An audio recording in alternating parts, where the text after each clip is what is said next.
এখনো ক্যান্টন ফেয়ারে যাওয়ার জন্য প্যাকেজ বুক করেন নাই? আচ্ছা ঠিক আছে, ব্যবসা করবেন না, করতে চাচ্ছেন না, তাও অসুবিধা নাই আমার।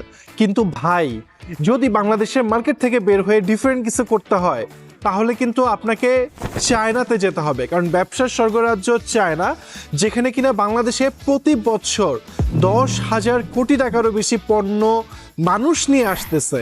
কিন্তু আপনি কি করছেন বলেন তো? 10,000 কোটি টাকা, আপনি কি 10 লাখ টাকার পণ্য এনেছেন? তাহলে কিভাবে ব্যবসা হবে? আপনি যদি ঢাকার অন্যান্য সাপ্লায়ার ইম্পোর্টারদের কাছ থেকে নিয়ে ব্যবসা করেন, সেই আপনার লাভের গুরুত্ব পিঁপড়া খেয়ে ফেলতেছে। কিন্তু আপনি কি খাচ্ছেন?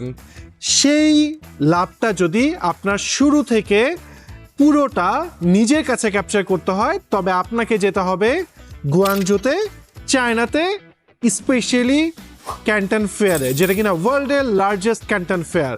সুযোগ কিন্তু শেষ হতে চলেছে, বুকিং সময়সীমার সময় একদমই শেষ। তো আমাদের রয়েছে দুইটা প্যাকেজ, স্ট্যান্ডার্ড এবং প্রিমিয়াম। সেই প্যাকেজগুলো কি তা জানতে আমাদেরকে হোয়াটসঅ্যাপ করতে পারেন, ইনবক্স করতে পারেন। আপনাদের সাথে দেখা হবে চায়নাতে কিংবা আমাদের অফিসে। আজ এই পর্যন্তই, আল্লাহ হাফেজ।